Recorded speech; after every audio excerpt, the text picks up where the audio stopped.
What I want you to do is explain to me how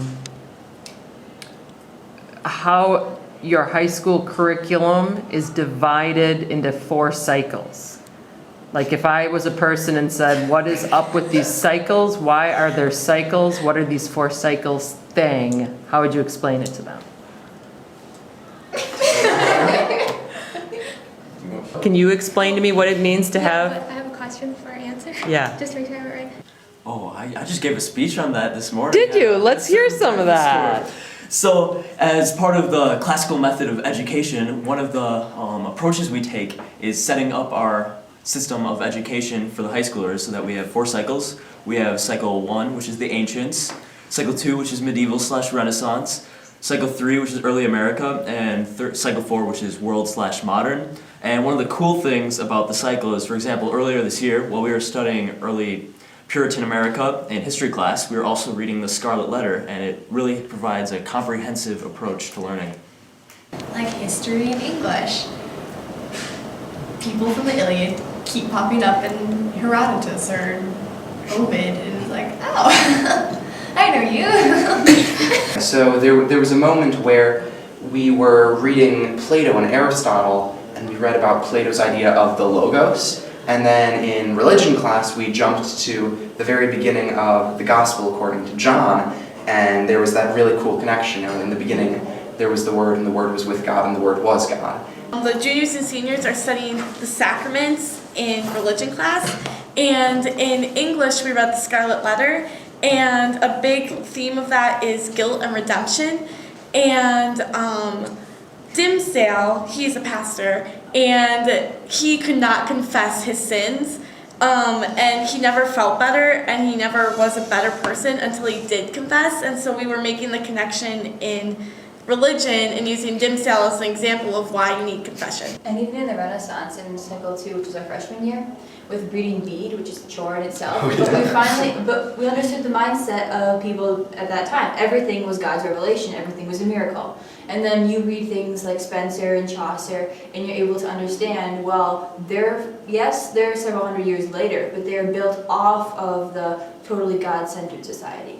Which cycle is the best? Which cycle is your favorite? Oh, Roman history. 4, modern history the best. Roman and Greek history, ancient, can't top it. I really liked reading Machiavelli. Do you have a favorite cycle? Yeah, I think 8th grade. I'm looking for recitations. Do you remember any recitations you can give me? I'm trying to remember my first recitation in 8th grade. Oh, that this too soft, solid flesh should melt upon. Thank you. That's all I got. Same. What are you reading in English? We just finished The Raven. The Raven. Can you recite any of it? I quote The Raven. No, Nevermore. Once upon a midnight dreary, while I pondered, weak and weary, over many a quaint and curious volume of forgotten lore, suddenly there came a tapping, as of someone gently rapping at my chamber door. I remember, it was in the bleak December, and each separate dying ember wrought its ghost upon the floor. There will come a day when Iliad shall perish. Wait, no. Do it. Thank you, Mr. Replinger. It's while that outbrow with his shore sota, the dropped of March hath passed to the rota.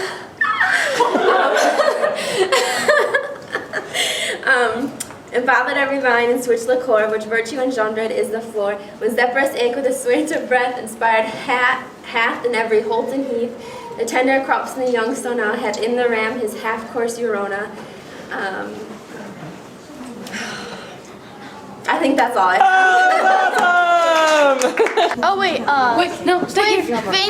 Eagerly I wished the morrow, vainly I had sought to borrow from my book surcease of sorrow, sorrow for the loss of more, for the rare and radiant maiden whom the angels named Lenore. And that's all I know. Okay, what can you recite for me? Our Father in Middle. It's middle? Middle English. Okay. Juana Topper. No! The reason a joy ghosts just grip the remotest and loneliest stars. Look at those stars. Don't they look as if they were single diamonds and sapphires? Well, you can imagine any med botany or geology you please. Think a forest of adamant with leaves of brilliance. Think the moon is a blue moon, a single oliphant and sapphire. But don't fancy that all that frantic astronomy will make the smallest difference to the reason and justice of conduct. On plains of opal or under cliffs cut out of pearl, you would still find the notice board, thou shouldn't steal. Of the strong ash spear. But it is not so much the trouble to come of the Trojans that troubles me, not of Hector nor Priam the king, but not even of my brothers, who in their numbers and valor shall drop in the dust under the hands of men who hate them. As troubles me the thought of you, when some bronze-armored Achaean leads you away. Nah, thank you. Yeah, that was great. Therese is struggling with her recitation. Who is cooler, Achilles or Hector? Hector. Consensus. Who is cooler, Achilles or Hector? Achilles. Why? I like his shield. Hector or Achilles? Hector. All right, who's cooler, Achilles or Hector? Achilles. Hector. Achilles. Actually, I thought you were a loyal Paris. Yeah, Paris. Paris is the best. Who is cooler, Hector or Achilles? Hector, by far. No. Why? Because didn't Achilles go and cry to his mom? Yes. You did. And which one did you say, Peter? Hector. Because He's amazing. that's not an argument. Okay, That's well, an if you want an adjective. argument, I'll give you an argument. Yeah. Alright, so Achilles fought for himself. He was very self-centered and egotistical, and he thought that since he had some divine attributes to himself, he was above the other Greeks. And so in a sense, he was like his own one-man army. But Hector fought for his people. He was a leader of his people. And, in the end they lost, but he led them as best he could with nobility and with valor. And, he didn't come out on top, but he came out on top of my heart. Excellent. Okay. O wrapped in shamelessness, with your mind forever on profit, how shall anyone of the Achaeans readily obey you, either to go on a journey or to fight men strongly in battle? I, for my part, did not come here for the sake of the Trojan spearmen to fight against them, since to me they have done nothing. Never yet have they driven away my cattle or my horses. Never in Phthia, where the soil is rich and men grow great, do they spoil my harvest. For indeed there is much that lies between us, the shadowy mountains and the echoing sea. But for your sake, O great shamelessness, we follow, to do you favor, you with the dog's eyes, to win your honor and Menelaus' from the Trojans. And now my prize you threaten in person to strip from me, for whom I have labored much, the gift of the sons of the Achaeans. Never won the Achaean sex and well-founded citadel of the Trojans do I have a prize that is equal to your prize. Always the greater part of the painful fighting is the work of my hands, but when the time comes to distribute the booty, yours is far the greater reward, and I with some small thing yet dear to me go back to my ships when I am weary of fighting.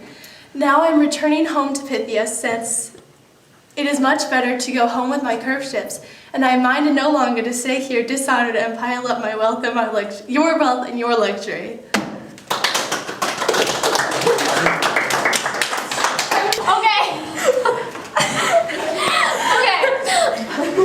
Okay, do we need to pause? Okay.